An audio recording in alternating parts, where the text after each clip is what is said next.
우촌TV 1436회. 이희소는 과연 미국이 죽였는가라는 카톡에서 받은 사실관계를 모르는 글이지만 한번 만나보겠습니다. 대한민국의 애국자 이희소, 핵물리학 박사, 세계적인 핵물리학자 이희소 박사. 이희소는 벤저민 희소 리라고 알려져 있고 일제강점기 조선에서 태어난 한국계 미국인 이론물리학자이다. 세계적으로 그의 영문명 벤저민 W. 리, 벤 D로 더 많이 알려져 있다. 그는 20세기 후반 입자물리학에서 자발적으로 대칭성이 부서진 게이지 이론의 재규격화 문제의 해결에 결정적인 역할을 하였고 맵시커크의 질량을 예측하여 탐색에 공헌하였다. 물리학자로서 본격적인 활동을 시작한 이래 약 20년간 모두 110편의 논문을 발표하였으며 이 중 77편의 논문이 학술지에 게재되었다. 10회 이상 인용된 논문은 이 중 69편에 달하며 500개 이상 인용된 논문은 모두 8편이다. 2013년 10월 현재 그의 모든 논문들은 13,400회 이상 인용되고 있다. 대표적인 제자로 강주상 고려대학교 물리학과 명예교수가 있다. 10년 전에 읽었던 책을 다시 읽게 되는 계기에 새삼 이희소 박사를 다시 생각해 보면서 너무 아까운 인재에 가슴이 아리기도 하다. 무궁화 꽃이 피었습니다의 주인공 이희소 박사는 1935년 서울에서 태어나 경기 고교 2학년 재학 중 검정고시를 거쳐 서울대 수석 합격, 화공과 2학년 재학 중 도미, 마이애미 대학 물리학과 편입, 피츠버그 대학 석사, 펜실베니아 대학에서 박사학위 취득, 27세에 프린스턴 연구소 위원, 당시 미국에서 신명에 꼽히는 물리학자가 되었고 28세에 뉴욕 주립대학교 정교수, 30세에 시카고 대학 교수 겸 페르미 연구소 물리학 부장으로 취임, 명실공히 세계 핵물리학자 중 1인자로 부상했다. 74년에 방한 서울대에 AID 차관에 의한 과학연구소를 설립해 주었으며 77년 주한미군 철수가 시간 문제로 대두되자 조국의 장거리 유도탄과 핵무기 개발 원리를 제공하고 같은 해 의문의 죽음을 당했다. 1962년 국제 고에너지 회의에 미국 대표로 참석할 정도로 이희소 박사는 미국을 대표하는 핵과학자 10명 속에 끼이게 되었다. 외국인으로 거기에 든 예는 과거에 없었고 아직 국적이 한국인으로 되어 있는데 거기에 끼인 것은 특별한 예외에 속한 것이었다. 국제 고에너지 회의는 이탈리아의 미국계 핵과학자 10명이 거의 행사를 주도하였다. 특히 이희소가 프린스턴 연구소에서 발표한 논문 4개가 회의의 중심 과제가 되었다. 회의에 참석한 100여 명의 학자 중 이희소가 가장 젊었다. 당시 이희소의 핵의 이론과 소립자의 단위와 그들의 생명의 기간 그리고 그 생명이 다른 것에 미칠 수 있는 영향에 대한 강연을 했고 세계 석학 전원의 열렬한 박수를 받았다. 박수가 끝나자 이희소는 저는 미국 국민이 아직 아닙니다. 저는 한국이라는 가난하고 분단된 국가에서 태어나 미국에 유학 중인 사람입니다. 제가 국적을 언젠가 옮길 줄은 모릅니다만 핵을 만들고 핵을 이용하는 것은 일부 강대국의 전유물이 되어 있습니다. 우리는 지금 핵을 저개발 국가의 복지에도 혜택을 주어야 합니다. 핵을 전쟁 무기로 생각하는 인식 상태에서 벗어나게 해야 합니다. 감사합니다. 이희소의 이 말에 모두 감격했다. 이 회의에 참석한 전원이 기립박수를 하였다. 기립박수를 받은 사람은 젊은 이희소 한 사람뿐이었다. 당시 국내 신문에도 이희소가 국제물리학회에 미국 대표로 참가한 기사가 일제히 나왔었다.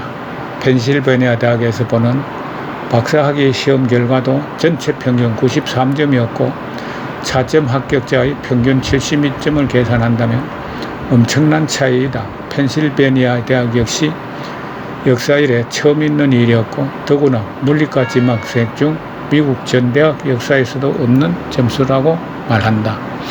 고 아인슈타인 박사가 일하던 곳의 프리스톤 고등연구소의 프레이저 박사가 찾아와 대담을 요청할 정도였다. 기하의 성적은 펜실베니아 대학뿐만 아니라 전 미국의 물리과 박사학위 지망생 중에서 역사 이래 가장 뛰어난 성적이라는 게 저희 연구소가 검토한 결과입니다. 특히 기하의 시험지를 검토한 결과 새로운 이론의 전개나 학설까지 포함되어 있다는 것이 본 연구소의 검토 결론입니다. 더구나 한국에서 유학 온 학생으로서 이런 성적을 올릴 수 있는 비결이라도 있는가 하고 묻는 이희소의 대담은 생략하고 프레이저 박사는 정중히 이희소를 연구소에 꼭 필요한 사람이라고 초빙을 하면서 기하를 만난 것이 영광입니다. 더구나 제 연구소에 오시게 된 것도 환영합니다. 기하가 미국에 있는 것도 참으로 다행인 것 같습니다. 이희소는 1960년 1월 프리스톤의 정연구원으로 들어갔다.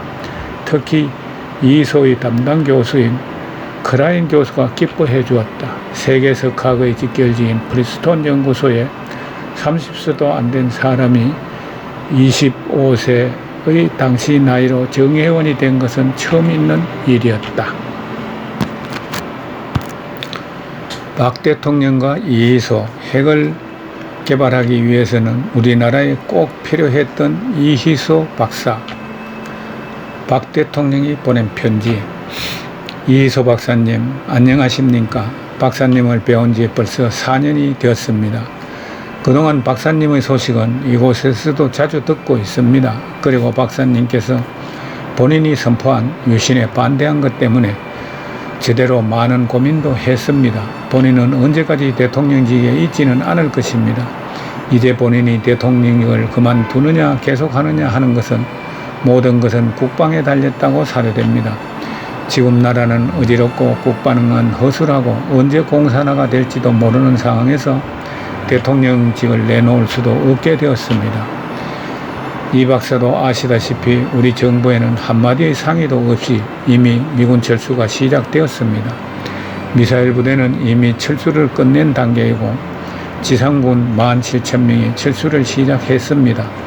이것은 월남에서와 같이 한국이 공산화되어도 좋다는 전제의 신호이기도 합니다. 이제 얼마 후면 한국에 남아있는 핵도 철수할 것입니다. 이것은 시간 문제입니다. 본인도 미국 정부 측에 몇 번 자제를 호소하고 부탁도 하여 보았지만 더 이상 구걸하는 것도 추한 꼴이 되었습니다. 이제 더 이상 초라한 모습을 보이기도 못하지만 그래도 애원해서 들어줄 희망이라도 보인다면 본인은 어떠한 일이라도 할 각오입니다. 이 박사님도 아시다시피 본인이나 한국 정부가 요구해서 들어줄 단계도 이미 지났습니다. 가능성도 없는 구걸 행각으로 국가의 이미지만 손상을 보는 추한 모습을 보고 싶지 않습니다. 언젠가는 이런 때가 오래라는 생각으로 박사님도 아시다시피 저는 독자적으로 유도탄 개발과 핵무기 개발을 추진하고 있었습니다. 재미과학자들을 본국에 초청한 것이나 기국시킨 것도 이런 저 뜻의 일부입니다. 이 박사님을 초대하거나 모시지 못한 것은 박사님을 초대한다는 것은 미국에 선전포고를 하는 것과 같은 결과로 마찬가지로 중론위에 못 이겨 못하고 있었던 것입니다. 본인은 사실 박사님의 능력을 추앙하고 박사님이 한국 사람이라는 사실에 무한한 자부심과 긍지를 가지고 있습니다. 지금 그러나 조국은 위태로워졌고 사정은 급박하여졌습니다. 이미 카터와의 싸움은 시작이 되었고 여기서 비굴하지 않고도 우리는 승리해야 할 입장이 되었습니다. 그 사람은 비굴한 기운만 보이면 깔고 뭉개는 묘한 도덕 정치를 하는 사람이라고 합니다. 이제는 이조다는 시대의 종망을 고할 때라고 사료됩니다. 우리 자체가 독자적으로 미사일을 개발하여 핵무기 개발, 인공위성 개발까지 해서 감히 누구도 우리를 넘볼 수 없도록 해야겠습니다. 다시는 6.25 이스라엘 경험 같은 것을 맛보지 않게 우리 백성들이 전쟁으로 살상되는 비극이 다시는 없도록 이 박사께서 도와주셔야겠습니다. 이희소 박사님, 조국을 건져주십시오. 74년인가 박사님을 뵈었을 때 저는 이 박사를 보호하기 위하여는 60만 대군이라도 동원하겠다라고 했습니다. 이것은 지금도 진심입니다. 우리 민족이 사느냐 죽느냐 하는 문제는 지금 이 박사의 마음에 달려 있습니다. 그동안 재미물리학자들의 협력을 얻어 미사일 개발부터 서둘렀고 또 시험도 해보았지만 하나같이 성공하지 못했습니다. 지금은 이 박사님의 힘이 필요한 때입니다. 박사님이 처한 위치가 어떠한지도 저는 잘 알고 있습니다. 그러나 박사님께서 조국이 공산화되는 것을 눈뜨고 보고만 계시지만은 아니할 것입니다. 이 박사님께서 조국을 위해 한번 일서 주십시오. 조국의 운명이 풍전 등과 같은 상황 앞에서 언제 어떻게 될지 모르는 절대 위기의 상황에서 감히 이 박사님에게 애원합니다. 박사님의 건강과 가온이 길이 빛나기를 엎드려 비옵니다. 1977년 3월 18일 대한민국 대통령 박정희 배상. 편지는 이렇게 끝나 있었다.